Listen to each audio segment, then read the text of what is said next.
The mansion was immaculate on the outside, but it hid a prison behind disguised doors. There, the millionaire's pregnant wife fought to keep hope alive amidst her fear, until a forgotten note broke the silence and sparked the beginning of her liberation. If this story grabbed you, don't forget to subscribe to our channel and tell us what city you're watching from. Now, on with the story. The mansion on the Upper East Side of Manhattan breathed a quiet opulence. It wasn't the kind of residence that screamed wealth with excessive gold leaf or imported marble in every corner, but rather one that whispered power through every carefully chosen detail. The wood was reclaimed, salvaged from the demolition of historic brownstones. The light fixtures were designed by artists few knew, but everyone admired. The indoor gardens were planned by landscape architects who understood that true luxury lies not in excess, but in harmony. Chloe Miller had always known that house wasn't built for her. It was constructed long before she met Ethan, erected with the money he had amassed over the last 15 years as one of the most respected real estate developers in the New York City market. When they married 3 years ago, she was still a young, recently graduated architect, captivated by the man who transformed derelict lots into high-value condos, who bought old buildings and returned them to the city with renewed beauty. Ethan Miller was 10 years older, with a natural elegance that came not just from his well-tailored suits, but from the way he spoke, the way he walked through the halls of that mansion as if every step was measured. He wasn't a man of grand, affectionate displays, but Chloe had learned to read the signs. A touch on the shoulder as he passed, a lingering gaze during dinner, a discreet smile when she talked about the project she was developing. In the beginning, that was enough. Chloe believed that mature love was like this, restrained, respectful, without the dramatic outbursts of the youthful relationships she'd seen among her friends. Ethan gave her security, stability, a last name that opened doors in the market where she was trying to establish herself. And she, in return, offered him companionship, presence, the image of a perfect wife at the social functions he frequented. But there was something Chloe couldn't completely ignore, even when she tried. For the past few months, Ethan had been different, more distant, more absorbed in thoughts he didn't share. He came home late, left early, spent hours locked in his second-floor office, taking calls that he would cut short whenever Chloe walked in. And then there was Jessica Hayes. Jessica was the executive vice president of Ethan's main company, Miller Properties. She was 35, with a cold, calculated beauty, her black hair always pulled back in a flawless bun, her tailored suits highlighting her tall, elegant figure. She was efficient, everyone acknowledged that. She had transformed the company's financial management, renegotiated contracts. That seemed lost, and impressed investors with presentations that combined precise numbers with compelling narratives. Chloe had met her shortly after the wedding at a company holiday party. Jessica had greeted Chloe with a polite smile, said something about how nice it was to see Ethan finally settled, and made comments about architecture that sounded genuine. But there was something in Jessica's eyes that Chloe couldn't quite decipher. An intensity, a glint that went beyond professional. In the following months, Jessica became increasingly present. Business dinners that stretched late into the night, trips to present proposals to investors in other cities, emergency meetings on Saturdays. Ethan always explained, always had a justification, always seemed genuinely busy with matters too important to be postponed. Chloe tried not to be the jealous wife, the insecure woman who questioned her husband's every professional commitment. After all, she had her own career, her own projects, her own client meetings. Trust was the foundation of a mature marriage, she repeated to herself. But trust is like fine glass. It cracks slowly, with tiny fissures that spread until suddenly it can no longer support the weight placed upon it. The first crack appeared on a rainy Thursday in April. Chloe had come home early from a meeting that was cancelled at the last minute and found the house empty, which was normal. She went up to their bedroom, took a long shower, put on comfortable clothes, and decided to prepare something special for dinner. Ethan had been so distant lately, maybe a quiet night at home could bring them closer. When she went down to the kitchen, she heard voices coming from Ethan's office. He had arrived without her noticing, and he wasn't alone. Chloe immediately recognized Jessica's voice, firm and articulate as always. It wasn't unusual for Jessica to visit the house for urgent matters, but something in the tone of the conversation made Chloe pause before entering. She wasn't eavesdropping, she would tell herself later. She just hesitated at the wrong moment. Jessica's voice was low, almost intimate. She was saying something about how tired Ethan was, how he needed to take better care of himself, how she worried about the excessive workload he'd been taking on. There was a softness there that Chloe had never heard Jessica use in formal meetings, and Ethan's response was what truly drove the first crack into the glass of trust. He thanked her in an equally soft voice, said that Jessica was essential not just for the company, but for him personally. He said he didn't know how he would have gotten through the last few months without her support. Chloe backed away silently, went back up to the bedroom and pretended to be asleep when Ethan finally came up hours later. He didn't even notice that she was trembling slightly under the sheets, fighting back the tears that insisted on welling up. In the following days, Chloe began to watch more closely. Small details that had once gone unnoticed now jumped out like neon signs. Ethan checked his phone with obsessive frequency. He would smile at the screen in a way he never smiled at her. When Chloe entered a room, he would quickly put his phone away, like someone hiding a secret. Jessica started calling the house landline, which Chloe found strange given that Ethan had an excellent corporate cell phone. But whenever she answered, Jessica always had a plausible excuse. A document that needed an urgent signature, a meeting that needed to be confirmed, an investor who had requested to speak directly with Ethan. Chloe began to feel like she was losing her own space in her own home. Jessica knew Ethan's schedule better than she did. She knew what kind of coffee he preferred, that he didn't like meetings before 9 in the morning, that he got irritated when contracts had typos. Small pieces of information that, when added up, painted a picture of an intimacy that went far beyond professional. It was in May that Chloe discovered she was pregnant. The news caught her by surprise. She and Ethan hadn't been actively trying, but they weren't preventing it either. The marriage was stable, or so it seemed on the surface, and a child had always been part of the vague future plans they'd sketched out. Chloe took the test 3 times before she believed it. She sat in their master bathroom, looking at the 3 positive tests lined up on the marble countertop, trying to process what it meant. A baby. She was going to be a mother. Ethan was going to be a father. They would have a child, a real family, something that would connect them forever. The excitement came in waves. Chloe imagined telling Ethan, imagined his reaction, the smile that would surely spread across his usually serious face. A child would change everything, she thought. It would bring Ethan back to her, make him see that what truly mattered was right here, inside this house, not in the offices and meetings that consumed him. She planned the perfect moment. She prepared Ethan's favorite dinner, lit candles in the dining room, and put on soft music. She wore a dress he had always said he liked, and let her hair down the way he preferred. Ethan arrived at 9 p.m., earlier than he had been lately. He seemed surprised. By the set table, the candles, by Chloe smiling in a way he hadn't seen in months. They sat down to dinner, and Chloe waited for the right moment. Between the appetizer and the main course, while Ethan was talking about a new project in Brooklyn, she finally said it. "I'm pregnant, Ethan. We're going to have a baby." The silence that followed was heavier than Chloe had expected. Ethan stopped with his fork in mid-air, looking at her with an expression she couldn't quite decipher.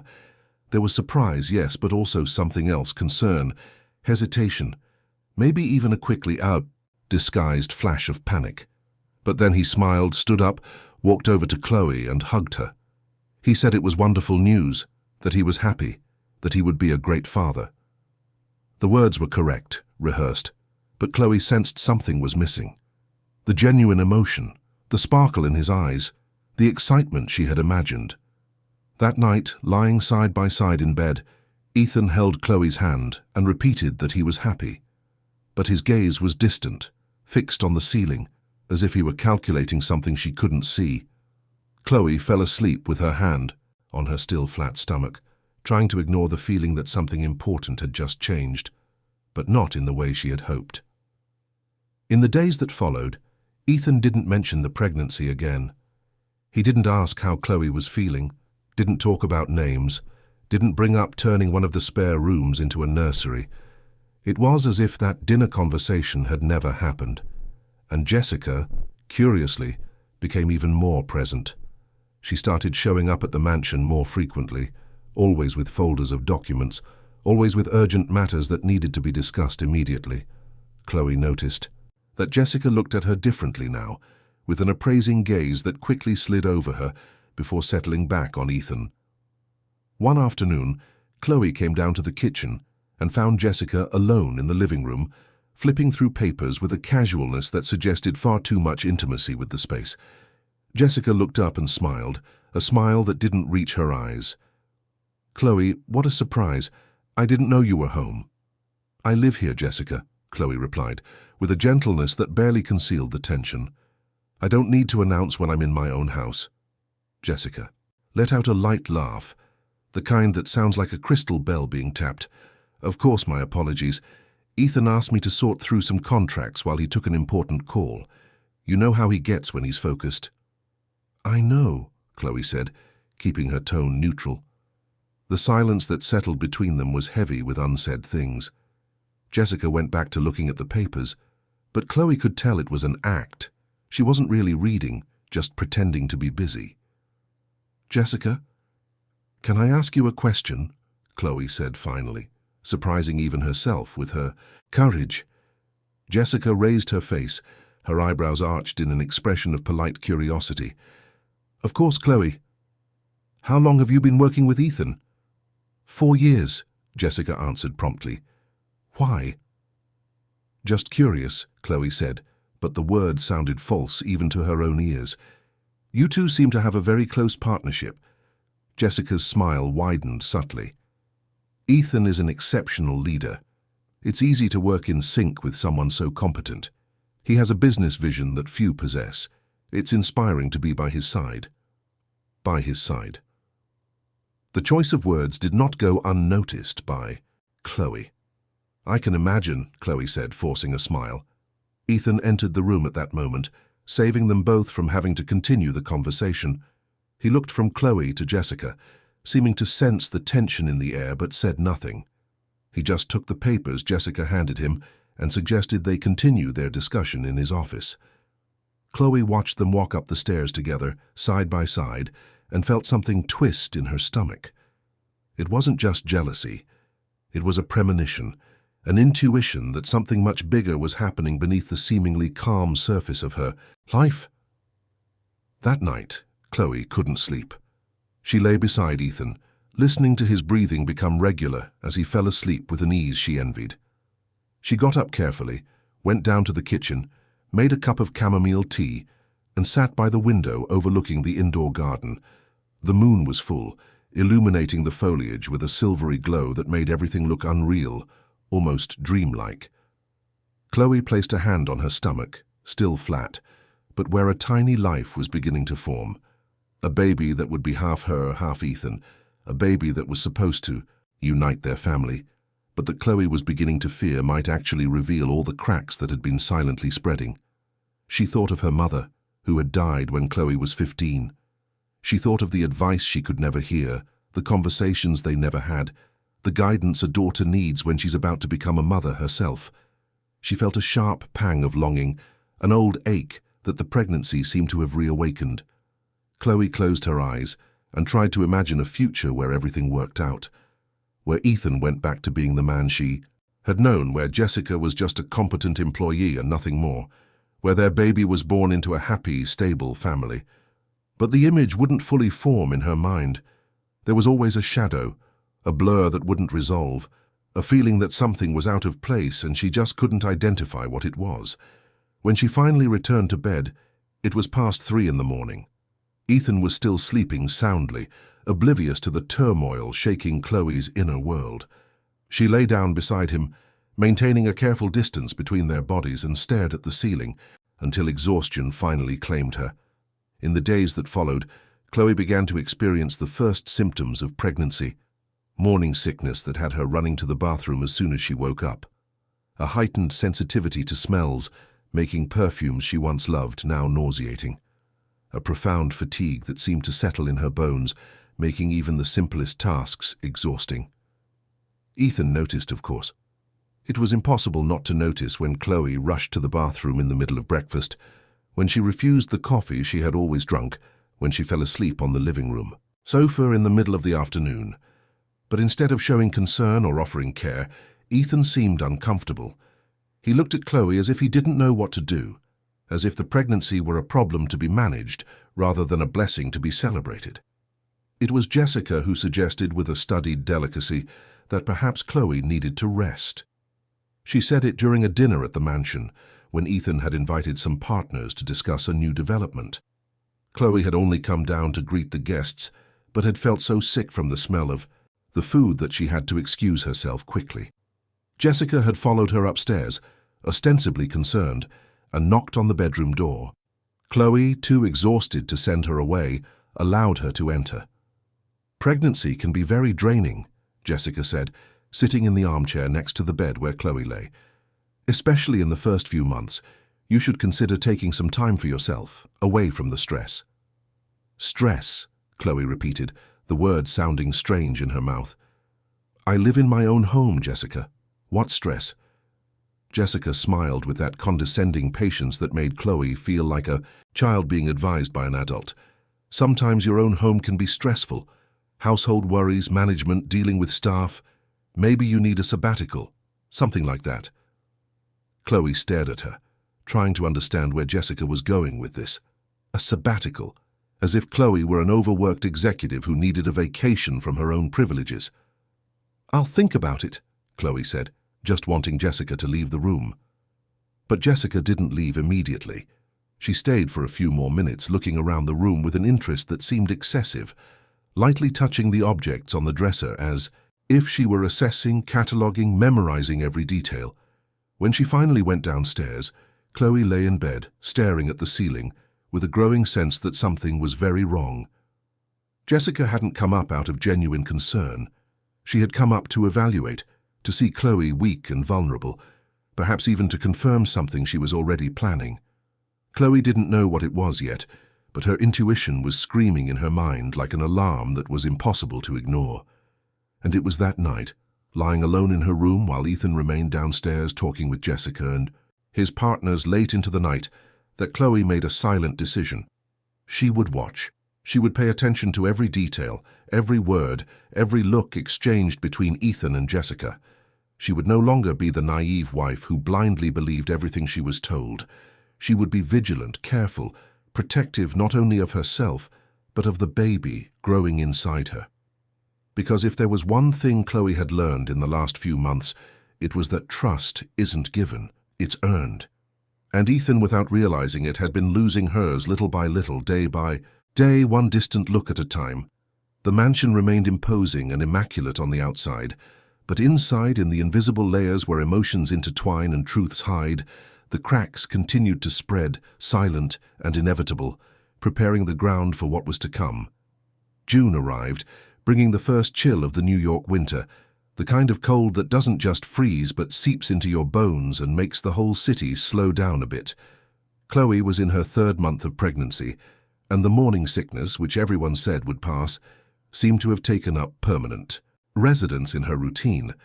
She woke up every morning with a churning stomach, could barely eat breakfast, and spent much of the day fighting waves of nausea that came without warning. Ethan, instead of showing the concern Chloe expected, seemed increasingly distant, not just physically but emotionally absent, as if the pregnancy were an inconvenience he had to learn to work around. He left earlier and earlier, came back later and later, and in the rare moments they were together, his gaze would slide over Chloe as if she were part of the furniture. Present but not truly seen. Jessica, on the other hand, had become almost omnipresent. She appeared at the mansion at increasingly odd hours, always with justifications that sounded plausible on the surface. A document that needed to be reviewed immediately. An important call from an international investor that couldn't wait. A crisis at a construction site that required urgent decisions. Chloe began to notice a pattern. Jessica showed up more frequently when Chloe was visibly weakened by her pregnancy symptoms.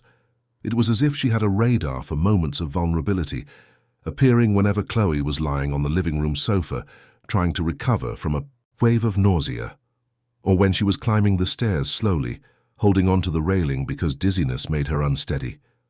And always, Jessica would watch. These weren't casual glances, but studied observations, like someone assessing the strength of a structure before deciding where to apply pressure. It was on a Tuesday, when Chloe went downstairs for a glass of water in the middle of the afternoon, that she first overheard a conversation she wasn't supposed to hear. Ethan and Jessica were in the office, the door ajar, and their voices carried into the hallway with surprising clarity. Jessica's voice was soft, almost motherly. "Ethan, you need to think about yourself too. Chloe is going through a difficult time, it's true, but you can't sacrifice yourself completely. The business needs you focused, present, at your best." Ethan's reply was heavy with exhaustion. "I know, Jessica, but it's complicated. She's pregnant, she's feeling sick. I should be more present." "You are present," Jessica countered, and Chloe could imagine the touch that likely accompanied those words. She could see Jessica's hand on Ethan's shoulder, comforting, far too intimate. "But you also have responsibilities that can't be neglected. Maybe Chloe needs to understand that. She's an adult, she can take care of herself." Chloe felt something turn to ice in her chest. She's an adult, she can take care of herself. As if the pregnancy were just Chloe's whim, an inconvenience she had chosen and now had to manage on her own. She retreated silently, went back up to her room and sat on the edge of the bed, trying to process what she had just heard. Jessica wasn't just competing for Ethan's professional attention. She was actively working to create a narrative where Chloe was the problem, the burden, the obstacle preventing Ethan from reaching his full potential. And the scariest part was, it seemed to be working. In the following days, Chloe began to notice subtle changes in Ethan's behavior. He started making seemingly innocent comments that, when added up, painted a disturbing picture. He would ask if Chloe was sure she needed to rest so much. He'd mention that he knew women who worked until their 8th month of pregnancy without any issues. He'd suggest that maybe Chloe was being a little dramatic about her symptoms. Never directly accusatory, always wrapped in apparent concern, but with an implicit suggestion that Chloe was exaggerating being weak, letting herself be carried away by something other women handled with much more resilience. Chloe tried to explain that every pregnancy is different, that her doctor had recommended she slow down, that the first few months were critical. But Ethan would listen with that politely attentive expression of someone thinking about something else.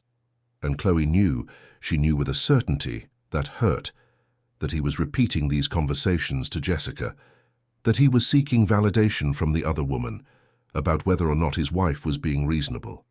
It was in July that things began to change more concretely. Chloe woke up one morning and found Jessica in the kitchen making coffee as if it were her own home. She was wearing casual clothes, jeans and a white silk blouse, her hair down in a way Chloe had never seen, younger, more approachable, more intimate. "Good morning, Chloe," Jessica said with a smile that seemed genuine if you didn't look into her eyes. "I made fresh coffee. Ethan asked me to stop by early to pick up some documents for today's meeting." It was 6:30 in the morning, the meeting was at 10. Chloe knew, because Ethan had mentioned it the night before, distractedly, between bites of dinner. 3.5 hours early to pick up documents, Chloe said, keeping her voice neutral. Jessica laughed, that bell-like laugh Chloe was beginning to hate. "You know how it is. There are always last-minute revisions, always something that needs to be adjusted. I'd rather have time to spare than be late." Chloe poured herself a glass of water, avoiding the coffee whose smell was now unbearable, and watched Jessica move around the kitchen with a disturbing familiarity. She knew where everything was, didn't need to open cabinets to find mugs or sugar. "How much time do you usually spend here, Jessica?" Chloe asked, the question sounding sharper than she intended. Jessica stopped, turned slowly to face Chloe, and for the first time, her mask of professional cordiality slipped a millimeter. There was something calculating in her gaze, something cold that made Chloe take an involuntary step back. "As much time as it takes to ensure Ethan's work is done well," Jessica replied, each word measured with surgical precision. He trusts me, he needs me. It's comforting when someone can depend on you completely, don't you think? The implication was crystal clear. Ethan depended on Jessica in ways he didn't depend on Chloe. Jessica was useful, essential, indispensable. Chloe was just the pregnant wife who spent her days feeling sick. Chloe left the kitchen without responding, went up to her room and locked herself in the bathroom. She sat on the cold floor of the shower, hugged her knees, and allowed herself to cry for the first time in weeks. They weren't dramatic tears, but a silent, deep sobbing, the kind that comes from a very old place within the soul where fear and loneliness meet. When Ethan finally came up to say goodbye before leaving for his meeting, Chloe had composed herself. She was lying in bed, pretending to read a book, her expression carefully neutral. "I'll be back late," Ethan said, adjusting his tie in the mirror. "We have that meeting with the Japanese investors after the morning presentation." "Okay," Chloe replied, keeping her eyes fixed on the pages she wasn't actually reading.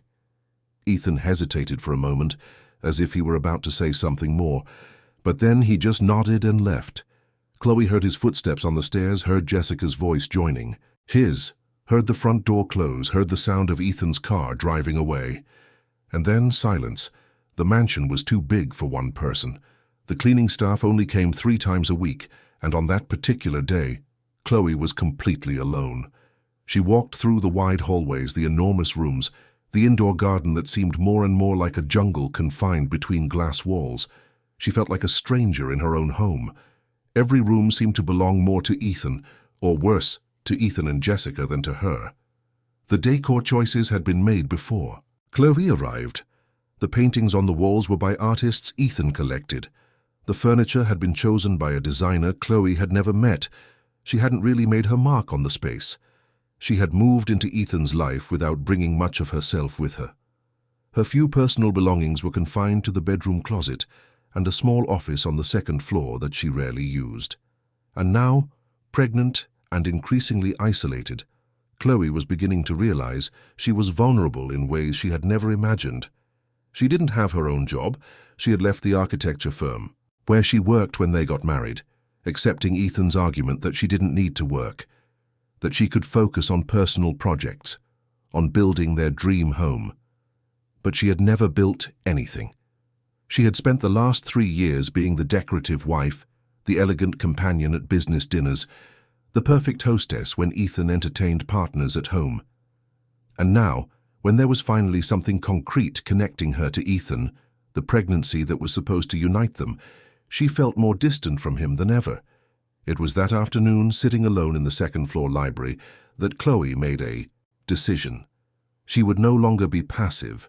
She would start documenting everything, every strange conversation, every appearance by Jessica, every comment from Ethan that sounded manipulative. She took an old notebook she found in a drawer, one of those hardcover notebooks she used to use in college, and began to write. Date, time, event, personal impressions, everything meticulously recorded, as if she were documenting an architectural project where every detail mattered for the final structure. And the more she wrote, the more patterns emerged. Jessica didn't show up randomly. There was a system to her visits, always when Chloe was most vulnerable, always when there was some important meeting that required her physical presence, always with that air of indispensability that made Chloe feel increasingly dispensable. A week later, Chloe had her routine appointment with her obstetrician. Ethan had promised to go with her, but on the morning of the appointment he called to say there was an emergency at the Brooklyn construction site, that Jessica needed him there immediately, that Chloe would understand. Chloe went alone.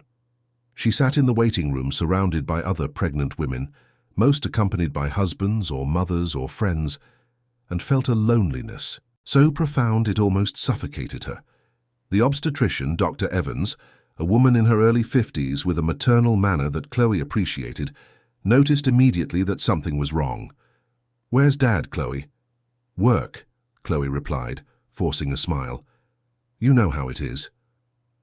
Dr. Evans watched her for a long moment, the kind of look experienced doctors develop, capable of seeing beyond physical symptoms. But she didn't press. She did the ultrasound, checked the baby's heartbeat, measured Chloe's blood pressure, and asked the routine questions. "Everything is fine with the baby," the doctor said, showing her the screen where a tiny shape pulsed with its own life. "But your blood pressure is a little high, Chloe. Are you feeling stressed?" It wasn't a question. It was a statement. Chloe thought about denying it, about maintaining the facade that everything was perfectly fine. But something in the doctor's understanding expression made her defenses crumble. "It's been difficult," she admitted quietly. Dr. Evans sat down beside her, taking her hand in a motherly gesture. "Pregnancy is challenging enough on its own. If you have additional worries, whether it's with your marriage, your work, whatever it is, don't keep it to yourself. Stress affects you. And the baby. Do you have someone to talk to?" Chloe thought of her friends whom she had neglected in recent years, absorbed in her married life and Ethan's social commitments. She thought of her younger sister, Julia, who lived in Chicago and with whom she only spoke superficially. She thought of her father, who had remarried and now had a new family that took up his time. "Not really," Chloe admitted, and hearing herself say it out loud was like acknowledging a truth she had been avoiding. "Then listen to me," Dr. Evans said, her voice firm but gentle. "You need to build a support network. Call a friend, talk to your family, even consider therapy if you think it would help. You can't go through a pregnancy alone, Chloe. It's not healthy for you, and it's not healthy for the baby." Chloe nodded, feeling tears burn her eyes. She promised she would try, that she would make an effort to reconnect with people. But when she left the office and returned to the empty mansion, that promise seemed impossible to keep. How could she explain to anyone what was happening when she couldn't fully articulate it herself? How could she say her husband was pulling away without being able to prove he was cheating? How could she explain that Jessica was systematically isolating her without sounding paranoid? It was that night that everything changed irreversibly. Ethan came home late as usual. Chloe was in the living room pretending to watch television, the notebook where she documented everything hidden between the sofa cushions. Ethan stopped at the doorway, looking at her with an expression Chloe couldn't quite decipher. "We need to talk," he said, and something in his tone made Chloe's heart race. He sat in the armchair across from her, maintaining a distance as if they were in a business meeting and not a conversation between husband and wife. "Chloe, I've been thinking a lot about our situation, about the pregnancy, about you, about how things are." Chloe waited, her heart beating so hard it seemed to echo through the room. "I think you need some time," Ethan continued, choosing his words carefully. "A period of real rest, away from everything. Jessica suggested that maybe a retreat, or a quieter house, something outside of New York might do you good." "Jessica suggested," Chloe repeated, her voice coming out, colder than she intended. "She's worried about you," Ethan said, and Chloe would have laughed at the absurdity of that statement if she weren't so scared. "We all are. You don't seem well, Chloe. You're always tired, always feeling sick. Maybe a different environment would help." Chloe stared at him, trying to see the man she had married behind this stranger who spoke to her as if he were negotiating a contract. "Ethan, I'm pregnant. It's normal to feel tired. It's normal to have morning sickness. I don't need to be sent away from my own home like a patient. So who needs to be isolated?" "It's not isolation," Ethan retorted, and Chloe realized he was repeating arguments he had likely heard from Jessica. "It's care. It's giving you the space you need to recover without the pressures of daily life." "What pressures, Ethan? I live here. This is my home. The only pressure I have is pretending not to see what's happening right in front of me." Ethan was silent for a long moment. When he spoke again, his voice was tense. "I don't know what you're talking about, Chloe." "Jessica," Chloe said simply. "You and Jessica." "Jessica is my employee," Ethan replied, but there was something too defensive in his tone. "She helps me with work, nothing more." "She's here every day, Ethan. She knows this house better than I do. You trust her more than you trust me. And now you're suggesting I be sent away so you two can, work in peace. No one is sending you away." Ethan stood up, his voice raised now. "I'm trying to take care of you, Chloe. But you're being irrational. Maybe it's the pregnancy affecting your emotions." And there it was, the card Jessica had probably taught him to. play, discredit any of Chloe's objections as hormonal, emotional, irrational. Chloe stood up too, even though she felt dizzy. "I'm not going anywhere, Ethan. This is my house too. I'm carrying your child. And if you can't see what Jessica is doing, then maybe you're the one being irrational." Ethan looked at her for a long moment, and Chloe saw something in his eyes that frightened her.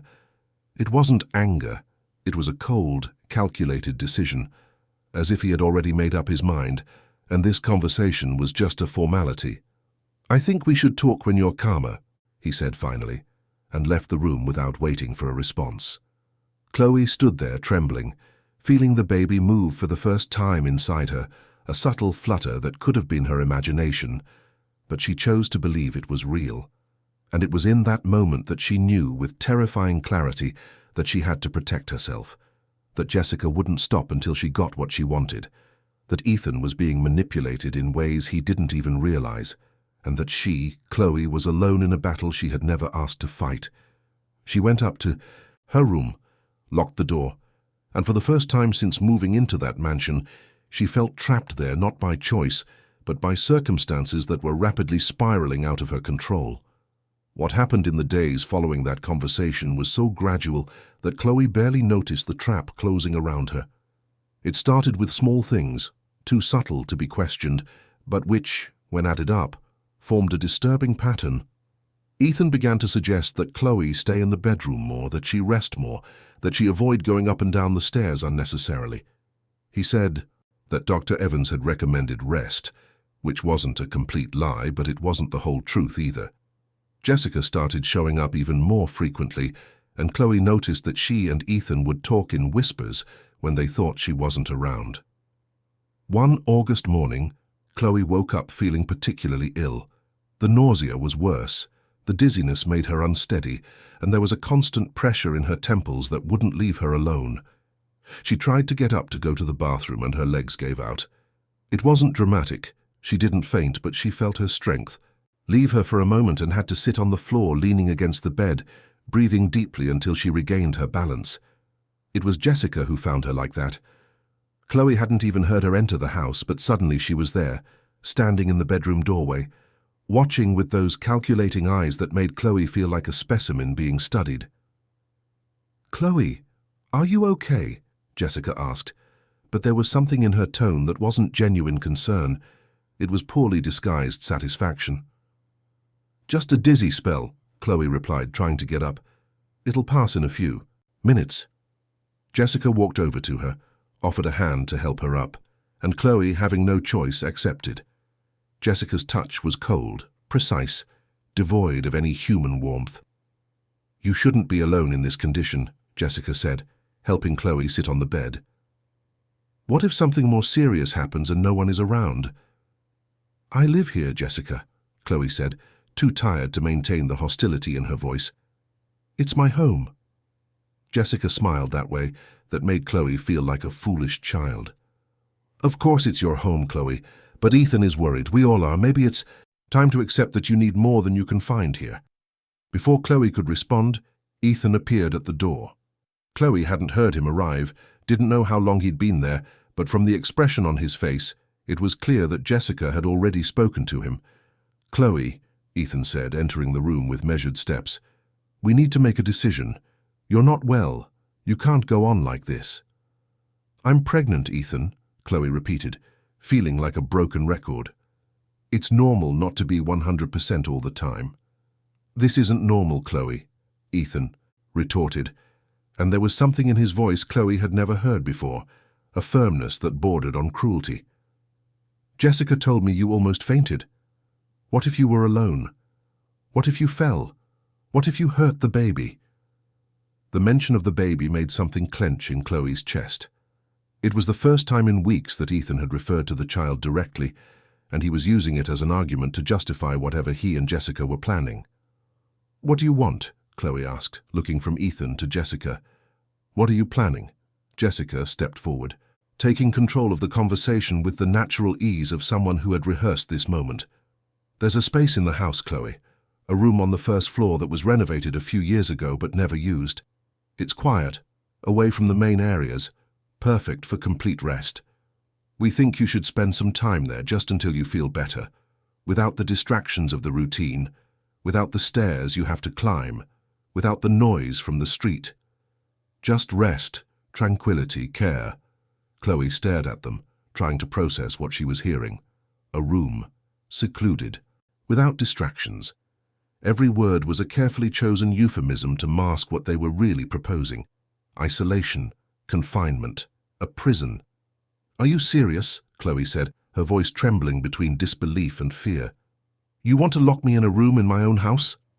"No one is talking about locking," Ethan said quickly, but he avoided Chloe's gaze. "It's just a more suitable space for your current condition. Temporary, until you recover." "Recover from what, Ethan? From being pregnant? This isn't a disease that's cured with isolation." But it was useless. Chloe could see in Ethan's expression that the decision had already been made. Jessica had succeeded, with her calculated and methodical manipulation, in convincing Ethan that this was what was best for Chloe, for the baby, for everyone. And so, on that cloudy August morning, Chloe was taken to the hidden room. It was on the first floor behind an almost imperceptible door, camouflaged between antique wood panels that Chloe had never paid attention to. The space was small, dimly lit by a single bulb hanging from the ceiling, windowless with walls that exuded dampness and a smell of mildew that made Chloe want to vomit. They had placed a bed there, clean but simple sheets, a nightstand with a pitcher of water, a chair in the corner. They had tried to make it look welcoming, but there was no disguising what it really was. A prison, a place to hide what you don't want to see. Chloe entered the room, her legs trembling.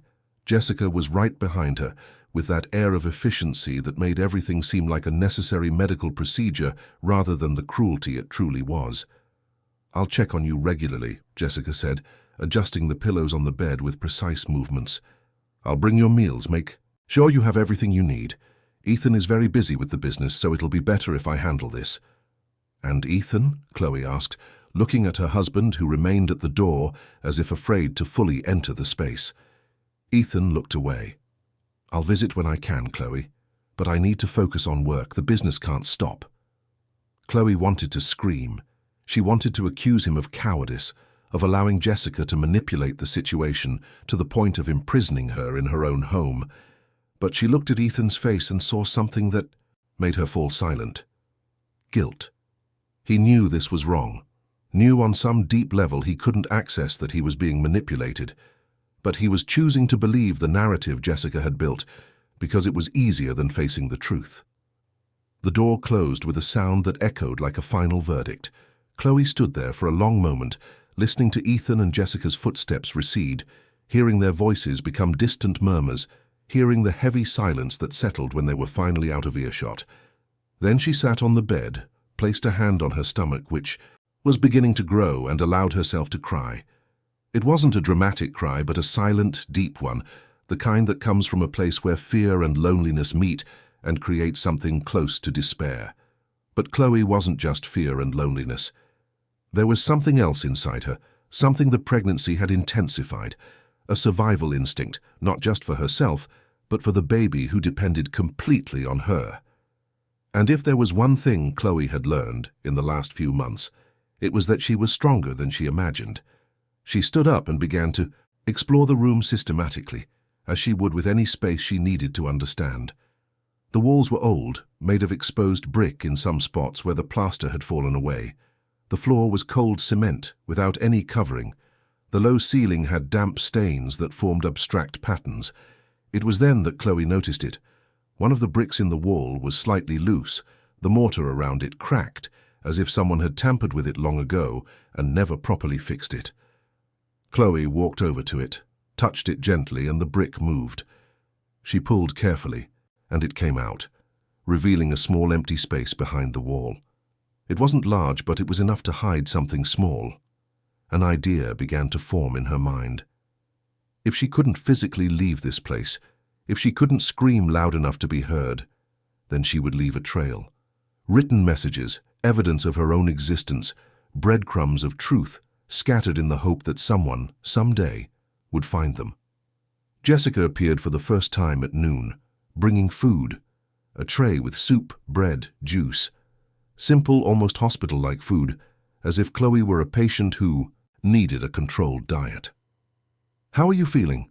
Jessica asked, placing the tray on the nightstand with studied movements. "How do you think I'm feeling?" Chloe replied, keeping her voice steady despite the fear gnawing at her insides. Jessica smiled, that smile that never reached her eyes. "I know it's hard to accept, Chloe, but it's for your own good. Ethan is doing this for you, for the baby." "Ethan isn't doing anything," Chloe retorted. "You are. You planned this. You convinced him. You manipulated the entire situation." Jessica stared at her for a long moment, and for the first time, her mask fell away completely. There was something cruel in those eyes, something Chloe had always suspected but had never seen so clearly. "Ethan is a brilliant man," Jessica said, her voice low and laced with venom. "But he needs someone who understands him, who supports him, who isn't a burden. You were never good enough for him, Chloe. You were always just the pretty wife, the decorative companion. I'm the one who truly understands him, who makes a difference in his life." "And the baby?" Chloe asked, her voice firmer than she felt. "Where does he fit into your plan?"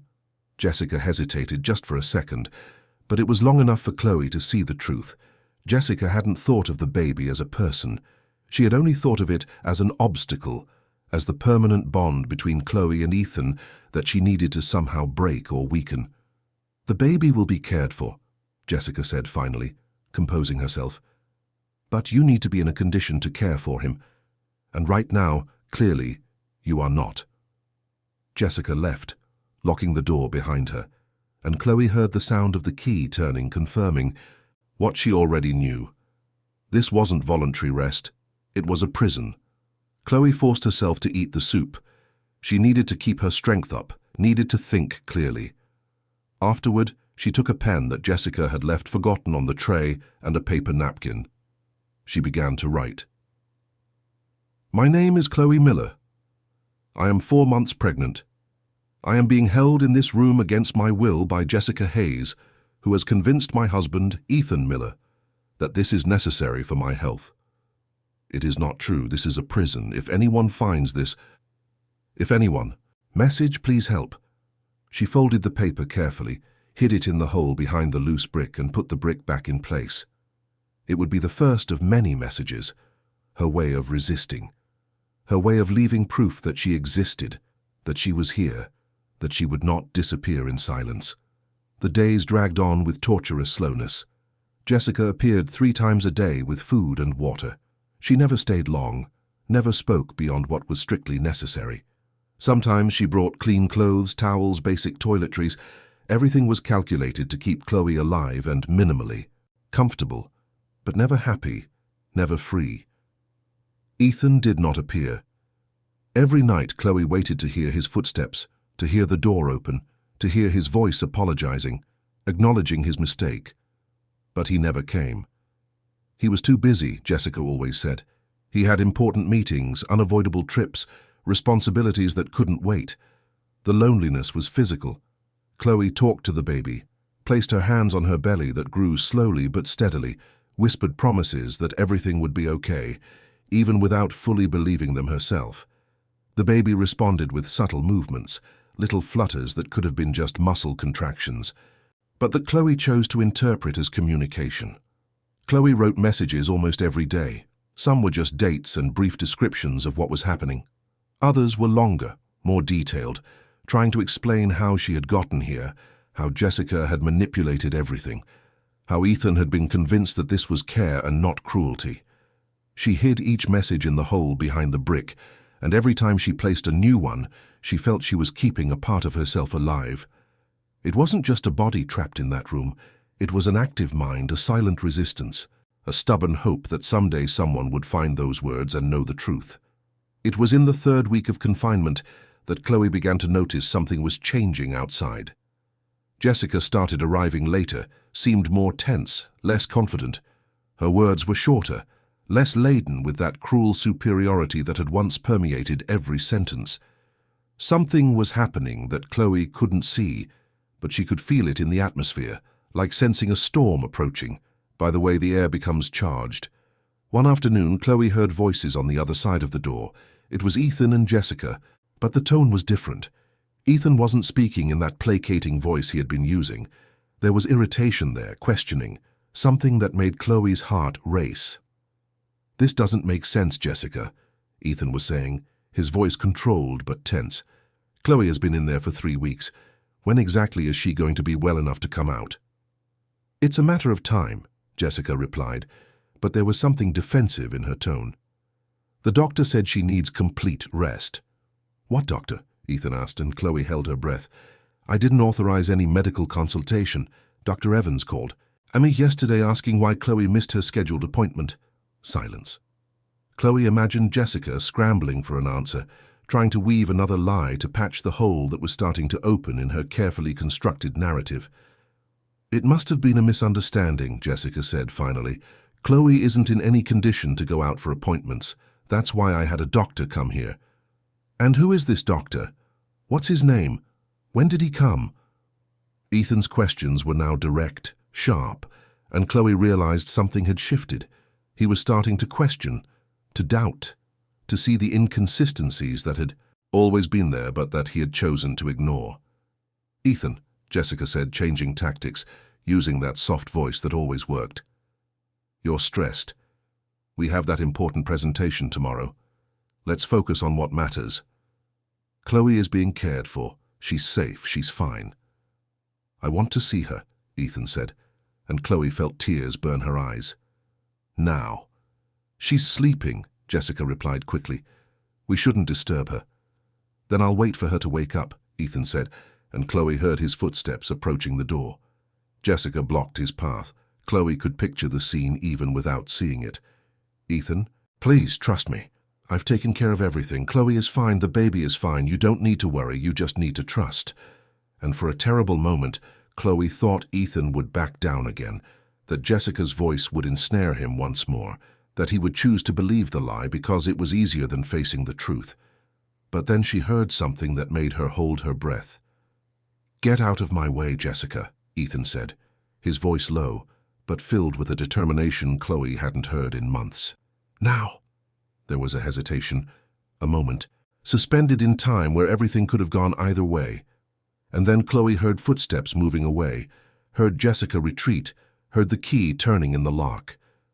The door opened.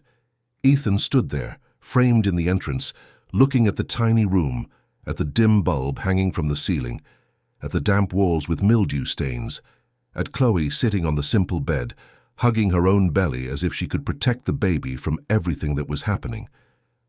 Their eyes met, and in that moment Chloe saw everything crumble on Ethan's face.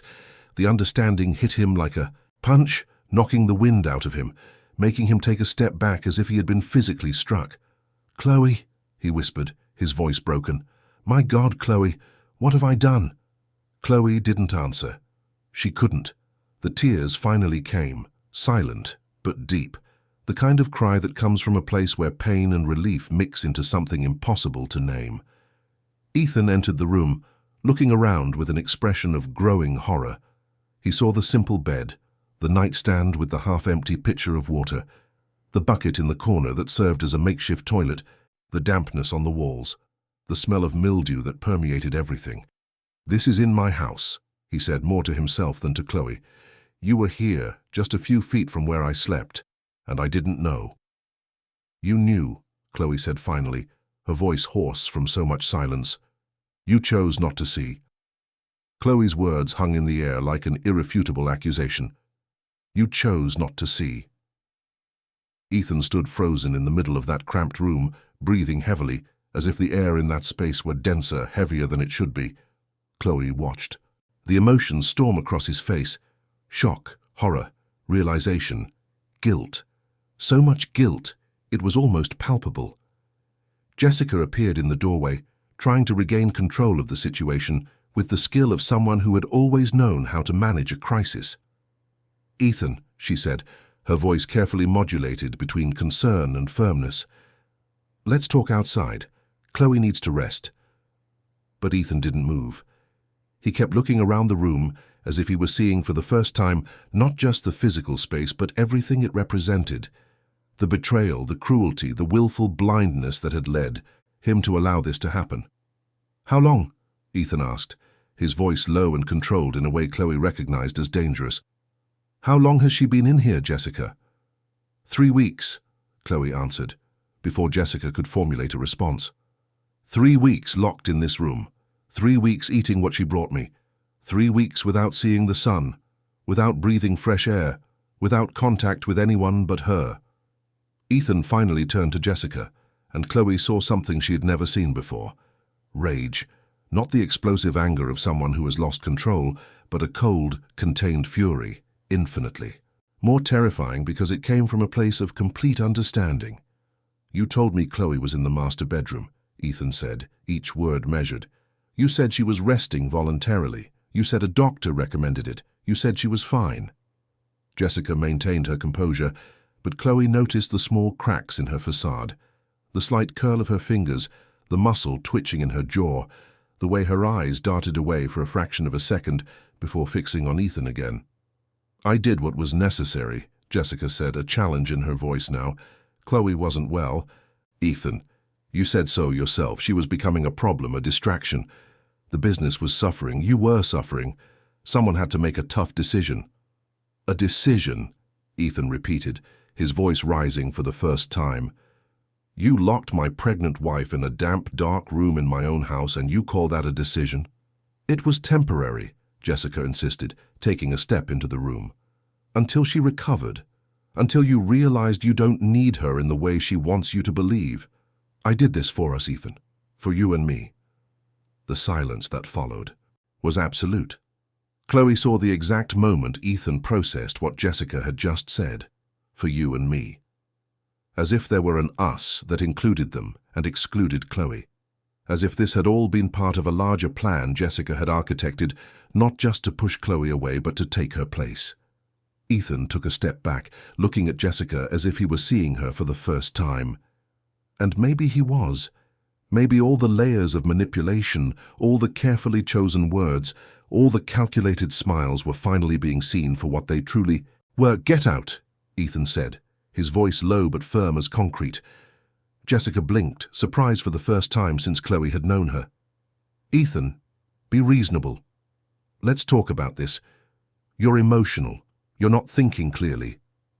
"Get out of my house," Ethan repeated louder now, "and never come back." Jessica tried one last maneuver. She stepped toward Ethan, reached out to touch his arm, used that soft voice that had always worked before. "Ethan, you can't throw away everything we've built together over a misunderstanding. I'm essential to you, to the business, to everything." Ethan flinched from her touch, as if it burned. "You're not essential. You're toxic, manipulative. You turned my wife into a prisoner and made me believe it was care. Get out now, or I'll call the cops." Jessica stared at him for a long moment, and Chloe saw the mask finally fall away completely. The elegant, controlled executive was gone. There was only the woman who had meticulously planned to destroy another's marriage and was now watching it all crumble. "You'll regret this," Jessica said, her voice laced with venom. "When you realize you can't manage the business without me, when you realize she's too weak to be what you need, you'll regret this." She turned and left, her heels clicking sharply on the hardwood floor, echoing through the mansion like gunshots. Chloe heard the front door slam violently, heard the sound of a car speeding away, and then silence. Ethan stood there for a long moment, his back to Chloe, his shoulders slumped as if carrying an impossible weight. When he finally turned, Chloe saw tears in his eyes, not dramatic tears, but the silent, bitter kind that come from a place of shame so deep it seems unbearable. "Chloe," he said, his voice broken. "I have no words, I have no excuse, that makes sense. What I did, what I allowed to happen." He couldn't finish. He covered his face with his hands, and Chloe saw a man completely shattered, facing for the first time the magnitude of what he had done. Chloe rose slowly from the bed, each movement careful, her muscles weak from days of confinement. She walked to the door, past Ethan without touching him, and stepped out of that room for the first time in 3 weeks. The light of the main house hit her like a shock. Wasn't even that bright. Just the normal lighting of a late New York afternoon, but after weeks under that dim bulb, it seemed almost blinding. Chloe stopped in the hallway, leaned against the wall, and took a deep breath, trying to orient herself, trying to remember what it felt like to be free. Ethan followed her out, keeping his distance, as if afraid to get too close. "Chloe, what do you need? Water, food, a doctor. What can I do?" Chloe turned to him, and for the first time in months she looked at her husband with absolute clarity. Without the illusions of romantic love, without the hope that things would go back to how they were, just the raw, naked truth of what they had become. "You can leave me alone," Chloe said simply. Ethan looked as if he'd been stabbed. He opened his mouth to protest, but Chloe held up a hand, cutting him off. "I don't want your apologies right now, Ethan. I don't want your regret. I don't want to hear about how Jessica manipulated you, how you didn't see what was happening. Because deep down you knew, maybe not all the details, maybe not the full extent, but you knew something was wrong and you chose to ignore it. You chose to believe her instead of me. You chose the business, the convenience, the ease of having someone tell you exactly what you wanted to hear."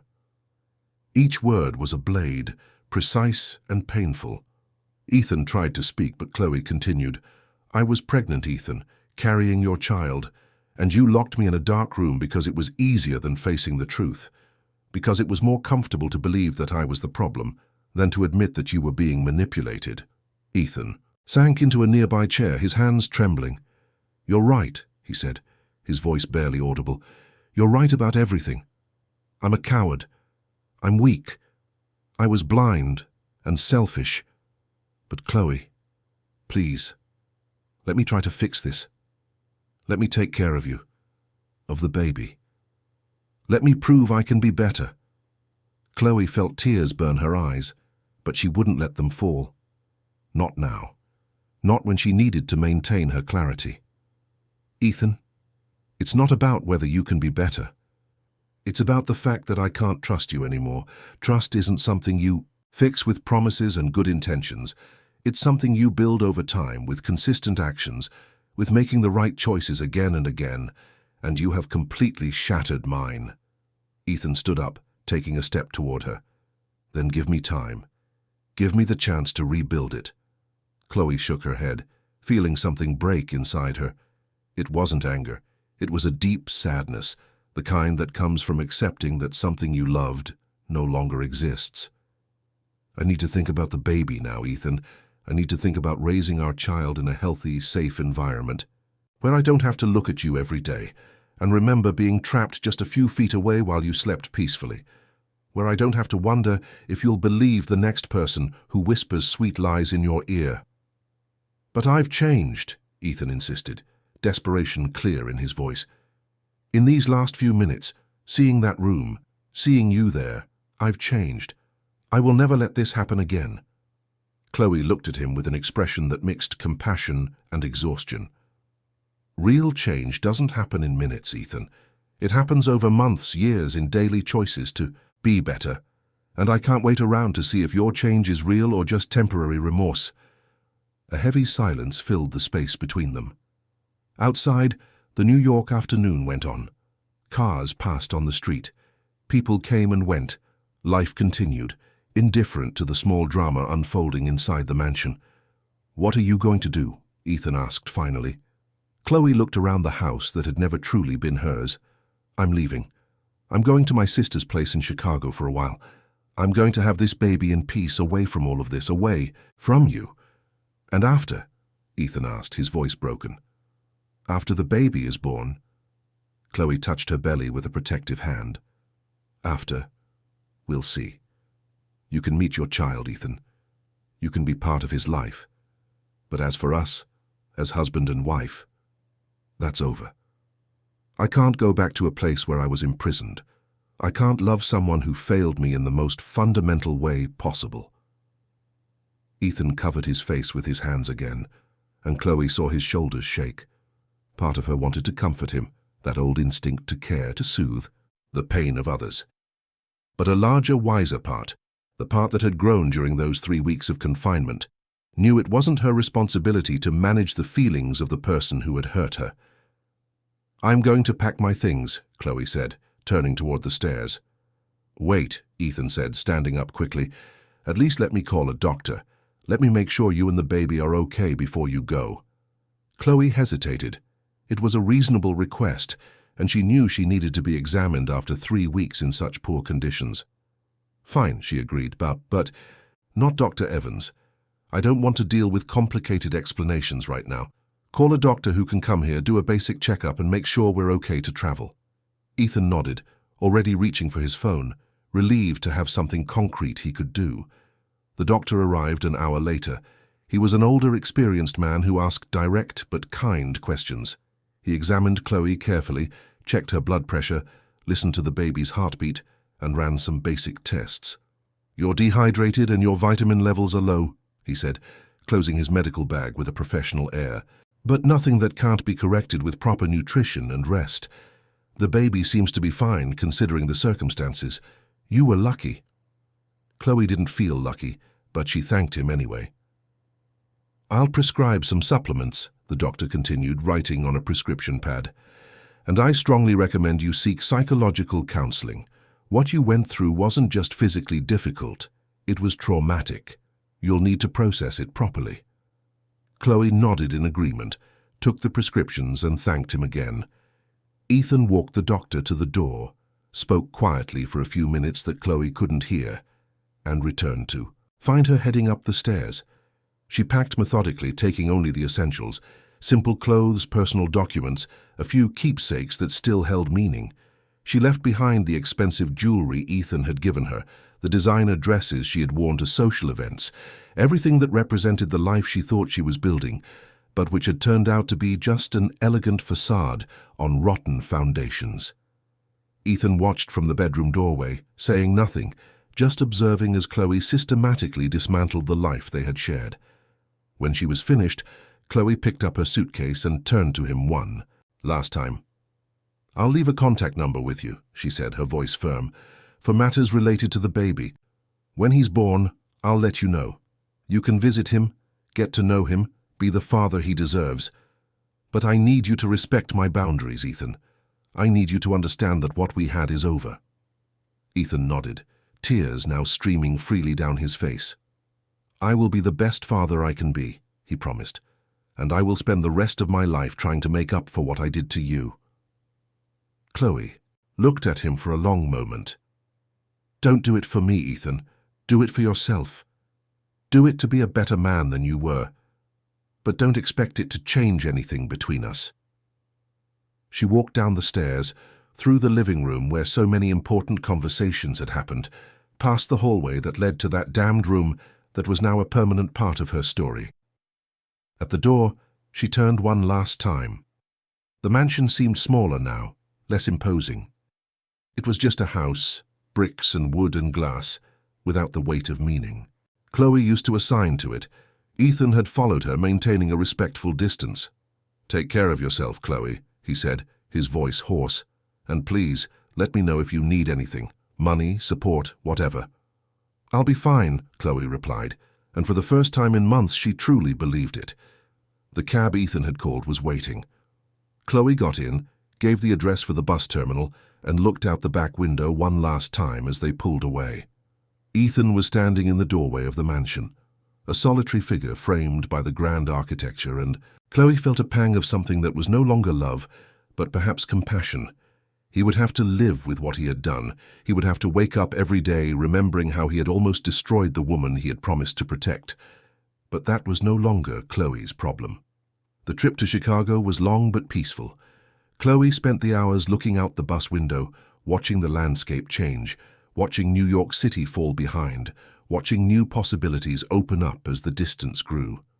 Her sister Julia welcomed her with open arms, not asking too many questions, just offering the guest room and all the food Chloe could possibly want. Julia was 3 years younger, married to a history professor, and mother to 2 young boys who filled the house with noise and life.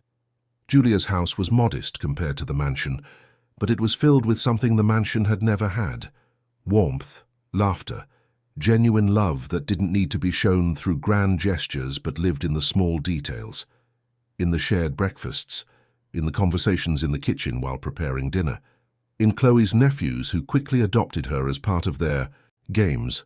Chloe started therapy the following week. The psychologist was a firm but gentle woman who didn't try to rush the healing process. She let Chloe talk at her own pace, process in her own time, cry when she needed to, and be silent when words were impossible. Slowly, Chloe began to feel human again.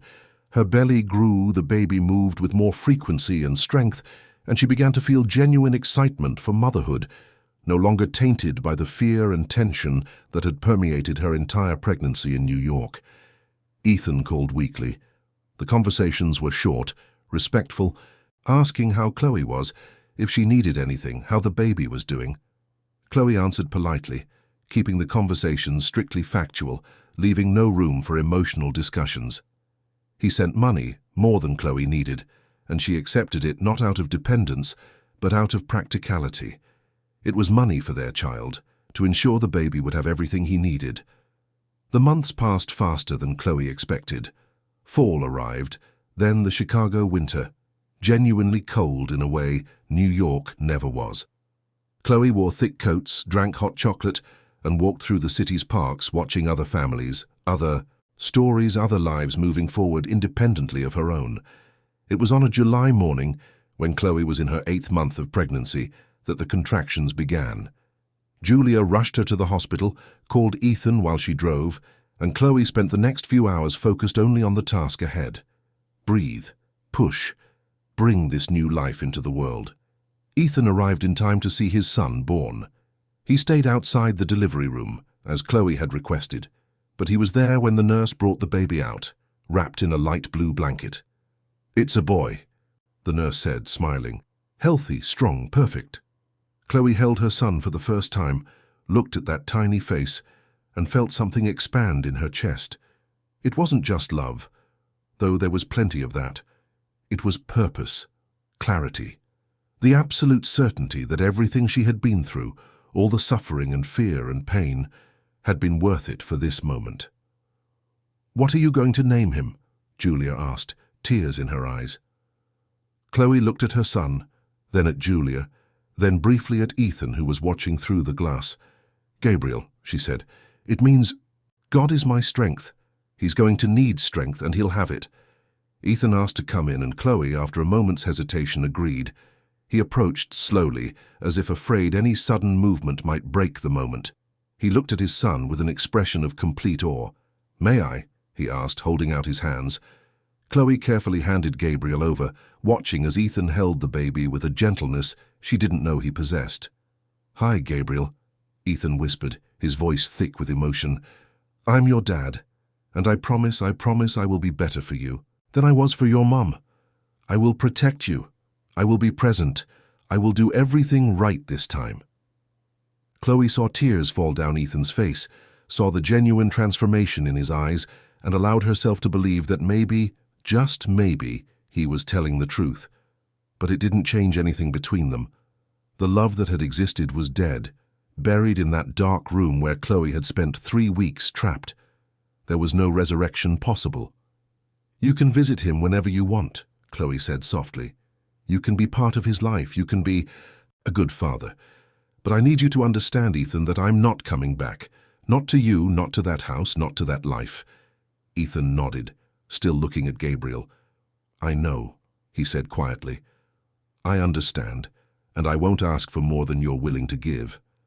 I just want to be the father he deserves, and I'll spend the rest of my life trying to make it up to you somehow, even though I know it's impossible." Chloe didn't respond. Some things had no answer. Some wounds had no cure, only scars you learned to carry. Ethan stayed for another hour, holding Gabriel, talking quietly to his son about promises and futures. Then, with one last look at Chloe, a silent farewell that acknowledged all that had been lost, he left. Chloe lay there, holding her sleeping son, and for the first time in almost a year she felt true peace. It wasn't the peace of someone who has everything figured out, but the peace of someone who accepts that some things are left behind, and it's okay to leave them there. The following months were a time of adaptation and discovery. Chloe learned to be a mother with the same determination she had used to survive her confinement. Julia helped her, taught her the tricks only experienced mothers know, offered a shoulder to cry on during difficult nights, and celebrated every small victory. Ethan visited regularly. He flew in from New York every week, stayed at a nearby hotel, and spent afternoons with Gabriel. Chloe watched, ever vigilant at first, looking for signs that he would revert to the man who had allowed her to be imprisoned. But slowly she saw genuine change. Ethan started therapy too. He talked about it during his visits, not asking for credit, just sharing that he was working on himself.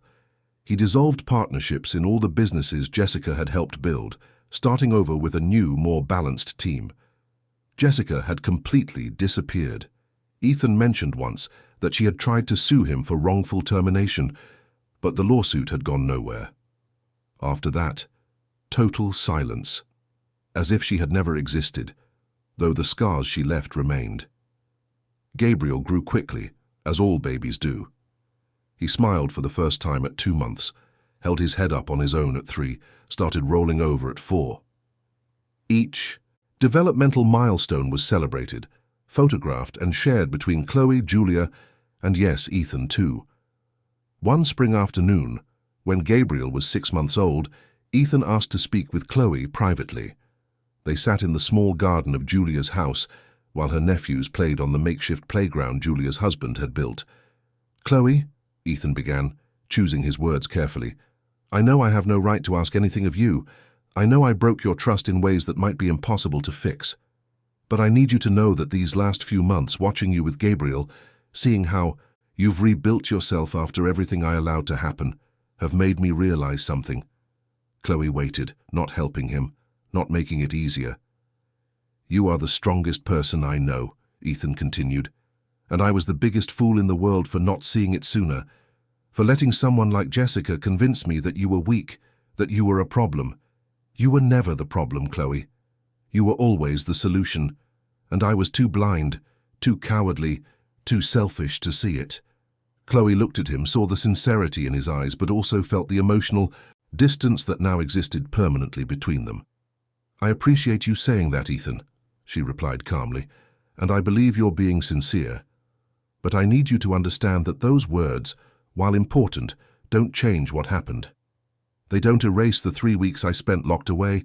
They don't undo the choice you made to believe Jessica instead of me." Ethan nodded, tears in his eyes. "I know. I'm not asking for forgiveness because I know I don't deserve it. I just want you to know that I've changed, that I am changing, that every day I wake up thinking about how to be better, not just for Gabriel, but because I finally understand that the man I was is not who I want to be." Chloe felt something soften inside her. It wasn't forgiveness, not completely, but maybe it was understanding. Maybe it was the recognition that people can change, even when the damage they've caused remains. "Ethan, can I ask you something?" Chloe said after a long silence. "Anything. Did you ever love me? Really? Or was I always just the convenient wife, the right image to complete your perfect life?" Ethan was silent for so long that Chloe thought he wouldn't answer. When he finally spoke, his voice was heavy with pain. "I thought I loved you," he said honestly. "But now, after everything, I realize I didn't know what real love was. I loved the idea of you. I loved how you complemented my life. But real love is protection. It's presence. It's choosing the other person over convenience and comfort. And I didn't do that. So no, Chloe. I didn't love you the way you deserve to be loved. And that is my greatest failure." The honesty of that answer was like a final release. Chloe hadn't realized she was still carrying that doubt, that unanswered question. And now, having the answer, she felt something close inside her, not painfully, but definitively. It was the end of any residual hope that they could ever go back to what they had, because they had never really had anything solid to begin with. "Thank you for being honest," Chloe said finally. Gabriel started to cry from inside, and Chloe stood up automatically, her maternal instinct stronger than any conversation. Ethan remained seated in the garden, watching as she went into the house, and Chloe imagined he would stay there for a while longer, processing the conversation, maybe crying a little more, maybe just existing with the weight of his mistakes. But that was no longer her problem. The years passed, as they tend to do, when there's a small child to raise. Fast in retrospect, but sometimes infinitely long in the difficult moments, Gabriel grew up strong and healthy, curious and intelligent, with Chloe's eyes and Ethan's smile. Chloe never moved back to New York. Chicago had become her home, and she had built a life there. She resumed her career as an architect, starting with small projects for acquaintances, then gradually expanding. She discovered she had a particular talent for renovations that respected the history of old buildings, and her reputation grew. Ethan kept his promise. He visited regularly, sometimes staying for just a day, sometimes for a whole weekend when Gabriel got older. The visits were never tense, but they were never completely comfortable either. There was always that shadow between them, that unspoken but ever-present history. When Gabriel was 5 on a Saturday afternoon, he asked for the first time why Mommy and Daddy didn't live together. Chloe sat down with him, chose her words carefully, and explained that sometimes adults make wrong decisions that hurt people they love, and when that happens, sometimes you can't go back completely. She said that both Mommy and Daddy loved him infinitely, and that would never change, but that living together wasn't the best thing for anyone. Gabriel, with the simple wisdom that children sometimes have, just nodded and asked if he could have ice cream. And Chloe laughed, because the ability of children to accept and move on was something adults often lost. Ethan remarried when Gabriel was 7, a woman named Beatrice, a university professor, kind and intelligent, whom he had met in a therapy group. Chloe met her at one of Gabriel's birthday parties and was genuinely happy for Ethan. Beatrice was good for him in ways Chloe never could have been, and vice versa. Chloe also allowed herself to date, brief relationships that never fully deepened. There was always a part of her that kept its distance, that couldn't fully trust, that carried the scars of those 3 weeks in the hidden room. Her therapist said it was normal, that trauma takes time to heal, and that maybe one day Chloe would find someone who made the walls she had built seem unnecessary. But until then, she was okay. She had Gabriel. She had Julia and her family. She had her career. She had a life she had built from scratch after everything fell apart. And that was enough. The mansion in New York was eventually sold. Ethan couldn't live there anymore, not after everything that had happened. He bought a smaller, more modern apartment with no hidden rooms or shadows of the past. And that damned room, with its damp walls and dim light, was demolished along with the mansion when the new owners decided to completely rebuild. The notes Chloe had written, hidden behind the loose brick, were probably destroyed too, those desperate words turning to dust along with the space that had held them. But it didn't matter anymore. The story was already written, already lived, already overcome. Chloe was 35 when she finally felt that the scars had completely healed. Not disappeared. Scars never completely disappear, but healed to the point where they no longer hurt when touched. Gabriel was 8, happy and well-adjusted, splitting his time between Chicago and New York, loving both his mother and his father, without carrying the weight of their mistakes. And Chloe finally allowed herself to look back without anger, without pain, just with the recognition that it had been part of her journey. The 3 weeks in the hidden room hadn't defined her, but they had certainly transformed her. They had made her stronger, more aware of her limits, more protective of herself and those she loved. Jessica remained a distant shadow, a name that occasionally came up in conversation when Chloe and Ethan needed to explain certain aspects of the past to Gabriel. But she had lost all the power she once wielded. She was just a person who had made terrible choices and was now living with the consequences somewhere far away from all of them. And Ethan, he had become the father he promised to be. Not perfect, no one is, but present, loving, and attentive. Gabriel always knew he could count on his dad, and that was all that mattered. Chloe was in her office one April afternoon, reviewing blueprints for a renovation of a historic brownstone in downtown Chicago, when Gabriel ran in from school, backpack on, a huge smile on his face. "Mom, look, my essay was chosen for the school newspaper." Chloe took the paper Gabriel proudly held out and read it. It was about heroes. Gabriel had written about his mother, about how she was strong and brave, about how she had built a good life for them both, about how she always said that giving up was not an option. Chloe felt tears burn her eyes, but they were good tears. the kind that come from a place of deep gratitude. "This is beautiful, Gabriel," she said, pulling her son into a hug. "You're a wonderful writer."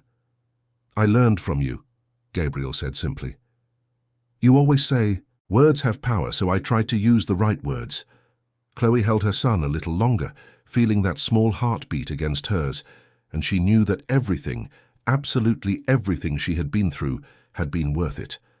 Because in the end, what Jessica had tried to destroy had only made her stronger.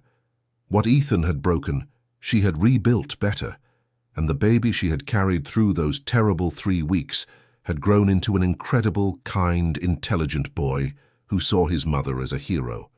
And maybe she was, not the kind who wears a cape and saves the world, but the kind who survives when everything seems impossible, the kind who refuses to let the actions of others define her, the kind who transforms trauma into strength and pain into purpose. The mansion might have been forgotten. The hidden room might be just dust now. Jessica might be somewhere trying to manipulate other lives. But Chloe was here, alive, free, and happy in a life she had built herself, with a son who loved her, with a career that fulfilled her, with scars that told a story of survival. And that, in the end, was all that mattered.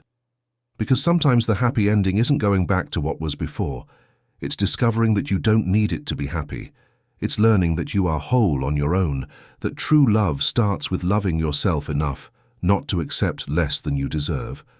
Chloe looked out her office window, saw the afternoon sun lighting up the trees of Chicago, felt the cool breeze coming off the lake, and heard Gabriel's laughter as he played in the yard.